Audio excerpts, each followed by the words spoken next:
Assalamualaikum warahmatullahi wabarakatuh. Perkenalkan, nama saya Siska Ramadona, nomor presis 7 dari kelas 12 KBA IPA. Di sini saya akan membahas tentang hereditas pada manusia. Nah, hereditas pada manusia ini berkaitan dengan variasi sifat, determinasi seks, golongan darah, dan kelainan, dan juga penyakit genetik. Nah, sebelum lanjut ke materi, kita akan menjelaskan dulu hereditas. Hereditas adalah pewarisan atau pemindahan watak dari induk ke turunannya, baik bisa secara melalui biologis, melalui DNA, atau secara sosial, melalui pewarisan gelar atau status sosial. Nah, di dalam hereditas pada manusia ini, saya akan membahas materi tentang penentuan jenis kelamin atau determinasi seks. Determinasi seks adalah proses penentuan jenis kelamin pada makhluk hidup berdasarkan kromosom kelaminnya. Penentuan jenis kelamin ini sangat dibutuhkan dalam sistem reproduksi manusia karena perbedaan penentuan jenis kelamin juga mengalami perbedaan pada organ reproduksi. Nah, penentuan jenis kelamin itu dibagi menjadi beberapa tipe. Yang pertama, pada manusia. Di dalam manusia, kita pasti tahu kita memiliki 46 kromosom, 23 pasang yang terdiri dari 22 pasang kromosom tubuh dan 1 kromosom seks. Nah, kromosom seks pada manusia, yang pertama, wanita itu mengandung kromosom X. Kalau pria mengandung kromosom bisa X dan juga Y. Nah, proses penentuan jenis kelamin pada manusia saat fertilisasi oleh sperma. Pertama, sel ovum atau yang ada pada wanita itu kan mengandung tipe jenis kelamin yang bertandakan X.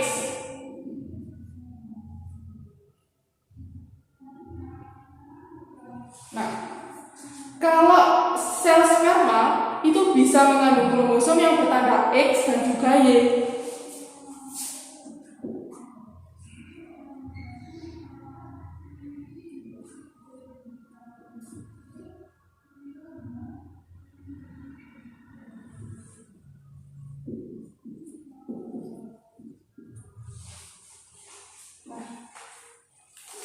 Tetapi jika terjadi fertilisasi, itu ada dua kemungkinan. Jika ovum tadi kan X dan sel sperma tadi kan menghasilkan dua tipe jenis kelamin, ada X dan juga ada Y. Jika sel spermanya X, maka saat sel ovum yang mengandung tipe jenis kelaminnya X dan sel spermanya mengandung tipe jenis kelaminnya X, maka keturunan yang dihasilkan itu berjenis kelamin perempuan.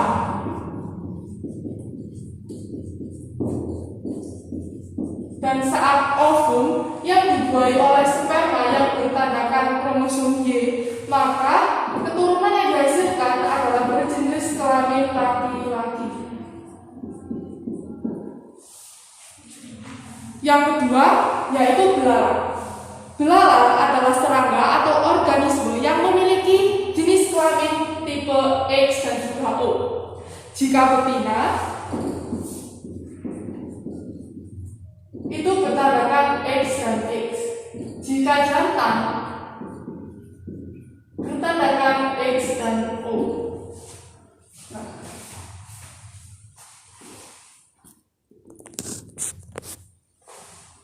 saat betina mengandung tipe kromosom X dan jantannya mengandung tipe kromosom X, maka yang dihasilkan adalah XX, yaitu berjenis kelamin atau belalang betina. Sama juga kalau ini. Nah, tetapi saat betinanya bertandakan X dan jantannya bertandakan O, maka akan menghasilkan XO, yaitu jantan.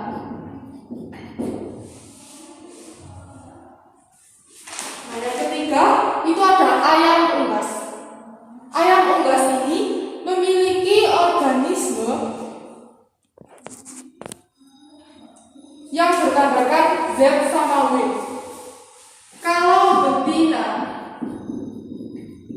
itu Z dan juga W, tapi kalau jantan itu Z.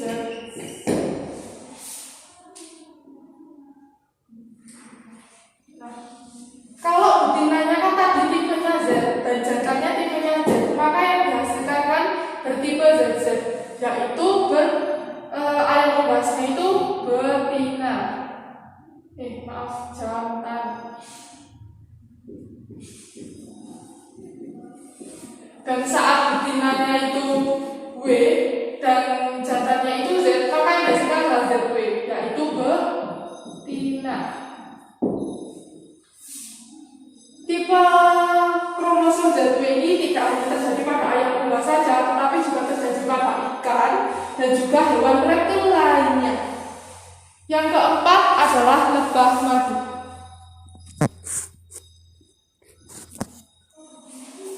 Lebah madu ini berbeda dengan jenis dengan manusia, dengan serangga belalang, dengan ayam unggas, berbeda sendiri. Dia tidak memiliki kayak nama tipe jenis kelaminnya, tetapi jenis kelaminnya itu bertipe haploid dan diploid. Kalau haploid itu jantan, tetapi kalau diploid itu betina. Nah, prosesnya ini pertama itu dari lebah ratu. Nah, lebah ratu ini kawin dengan lebah jantan. Tetapi saat perkawinan, lebah jantan ini mati setelah terjadinya perkawinan karena testisnya itu masuk di ovarium si lebah ratu ini. Dan lebah ratu setiap harinya itu bisa menghasilkan 2000 butir per harinya. Nah, di lebah ratu ini kan tadi menghasilkan sekitar 2000 butir per hari. Yaitu menghasilkan apa? Menghasilkan lebah betina dan menghasilkan lebah pekerja. Nah, di lebah betina itu telur dibuahi oleh sperma yang terletak di ovarium lebah ratu. Nah, jenis kelamin yang dihasilkan itu bertipe diploid, yakni pada lebah betina ini terjadi diploid. Jadi berjenis kelamin betina. Nah, kalau di lebah pekerja ini berbeda dengan lebah betina. Kalau lebah betina sel telurnya kan dibuahi oleh sel sperma, tapi kalau di lebah pekerja sel telurnya tidak dibuahi oleh sel sperma yang terdapat di ovarium ratu. Maka di lebah pekerja ini akan menghasilkan individu haploid, yaitu berjenis kelamin jantan. Nah, yang kelima itu adalah lalat buah. Lalat buah nama lainnya itu Drosophila melanogaster. Lalat buah ini tipenya sama kayak manusia, yakni bertipe X itu kalau betina dan bertipe XY kalau jantan. Tetapi yang membedakan antara lalat buah dan manusia itu adalah banyak kromosomnya. Kalau lalat buah itu memiliki 8 buah kromosom atau 4 pasang, yakni 6 kromosom autosom dan 2 kromosom seks.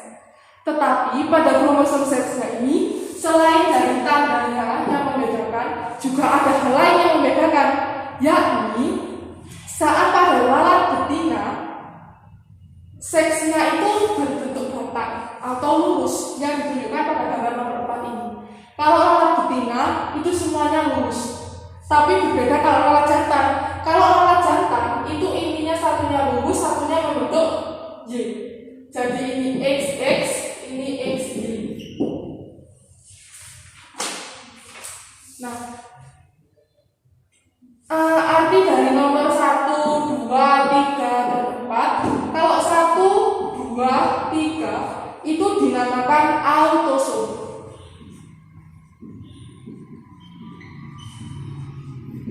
Kalau 4 itu dinamakan genosom.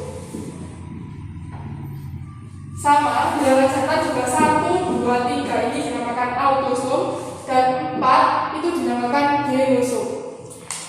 Nah, lalat buah itu selain memiliki perbedaan dari bentuk kromosom seksnya yang ada yang lurus, ada yang dibentuk Y, lalat buah juga memiliki perbedaan morfologinya. Kalau lalat buah jantan bentuknya itu kecil, ujung abdomennya membulat, bersegmen 5 dan punya sisir kelamin. Tapi kalau lalat buah betina itu ukuran tubuhnya lebih besar, ujung abdomennya memanjang, bersegmen 7 dan tidak punya sisir kelamin.